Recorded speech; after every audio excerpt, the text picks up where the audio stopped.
Repulsive interaction is there when there are the electrons, because electrons carries negative charge, so same charge repel, and this repulsions over here is between the valence shells of the atoms which contains the electron pair. And this theory, when after 1940 was further developed in 1957 by the two scientists Nyholm and Gillespie. And now we see the different points which were there in this theory which we have to follow. The first point is, actually the shape of the molecule will depends upon the number of the valence cells electron pair, and these electron pair can be bonded and can be non-bonded, which are around any central atom. For example, in BeCl3 over here, the shape of the molecule is because there are the valence cells electron pair in the chlorine, which are around the central atom. Central atom is Be, beryllium. Okay. Second point, the pair of the electron in the valence cell repair one another since the electron clouds are negatively charged. Because the electron clouds are negatively charged, that's why they will definitely repel each other, and this repulsion will increase the distance between the electron clouds. That's why they will come at a distance where the minimum repulsion is there, and definitely because the same charge is getting repelled, so they will occupy at the maximum distance. So at the maximum distance there will be minimum repulsion. Okay, so that these points are given in the next things. Let's read the point number 3. These electron pairs tends to occupy such position in the space that minimize the repulsion and thus maximize the distance between them. Right?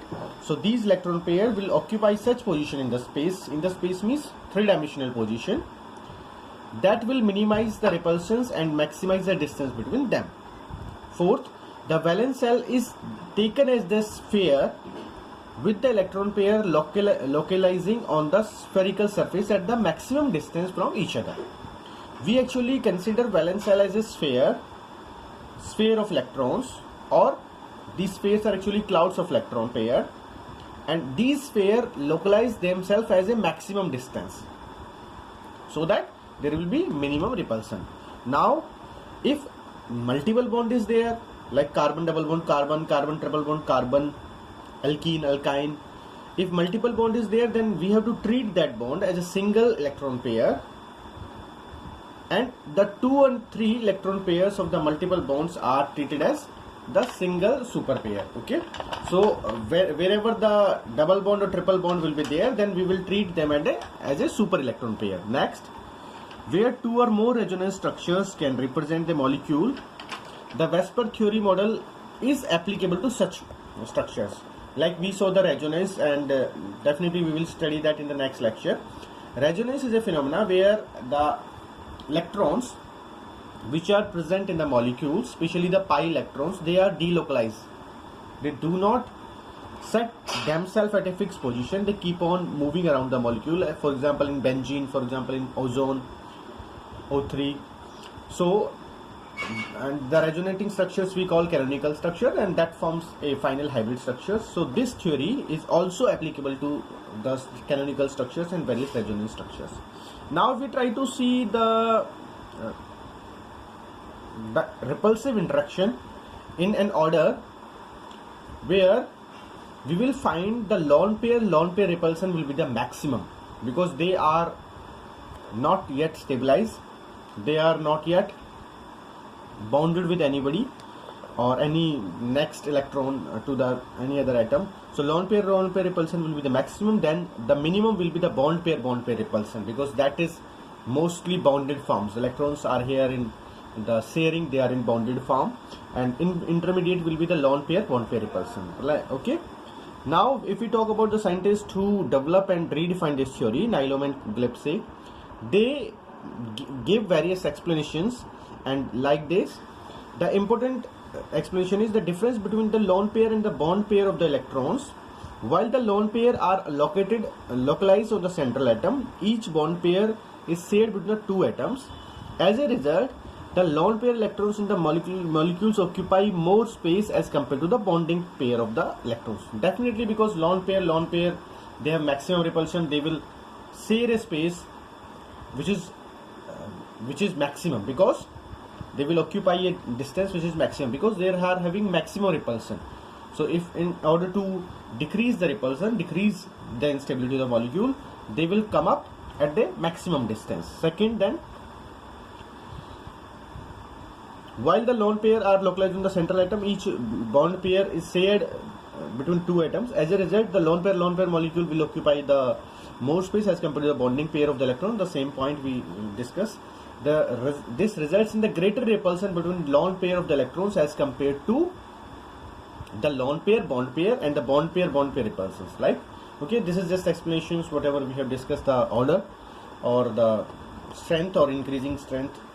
And these repulsions effects results in deviations from identical shapes and the alternate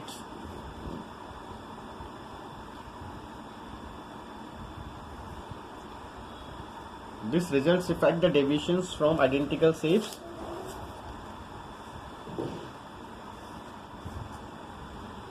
and the bonding in the molecules, right? Then see the next.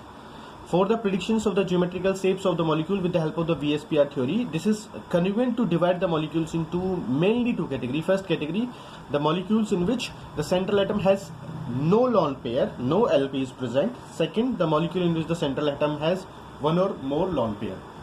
Why we are considering lone pair that much, or why we are giving it special considerations? Because this is the main parameter to decide the space the molecule will occupy surrounds the central atoms, because the lone pair they will go at the maximum distance, right? So that's why we divide the molecule in the two categories. One is having lone pair, one is the molecule which do not have lone pair. Lone pair, the molecules of which have lone pair, it can be one lone pair, it can be two lone pair. Okay. See next.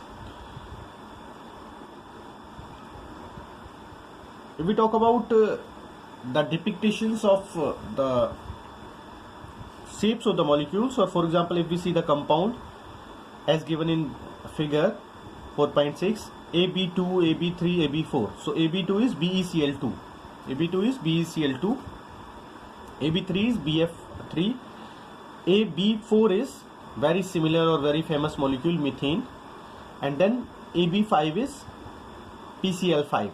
So like that we can actually categorize the compound if you try to observe the bond angle between them. BCl3 contains 180, and that is actually the two bonds are there and which are opposite to each other. Then BeF3, that contains the bond angle of 120. CeH4, that contains the bond angle of 109.5 degree, and PCl3, two bond angles are equatorial which are at 90 degree. Okay, they are opposite to two bond angles are just opposite to each other. So if we consider the between this chlorine and this chlorine, the bond angle will be 90, and if we see the bond between this chlorine and this, which you can see the pinpoint, the bond angle will be of 120, right? So that's why if you see the PCl5 is a bit unstable molecule. Now if we see, let's discuss the shape of AB4, that is CH4. So this is the shape of the methane. Okay, and if you see the shape, there are the central atom, that is carbon, and then this is the central atom, black color, and then the four atoms are of hydrogen. Okay, because they contains the bond pair, so this molecule occupy the shape like this, that we call tetrahedral shape. And this tetrahedral shape, the bond angle between these two bonds are 109.5 degree. The bond angle between these two bonds are, if you see these two bonds, the bond angle between these two are 109.5 degree, right? So this is the structure of methane that depicts this structure, CH4. Okay, the bond angle is 109.5 degree. So this you can see, this is the 3D structures of methane that look like this. Okay, this occupy this structure in the space, right? Now we see the next structure then.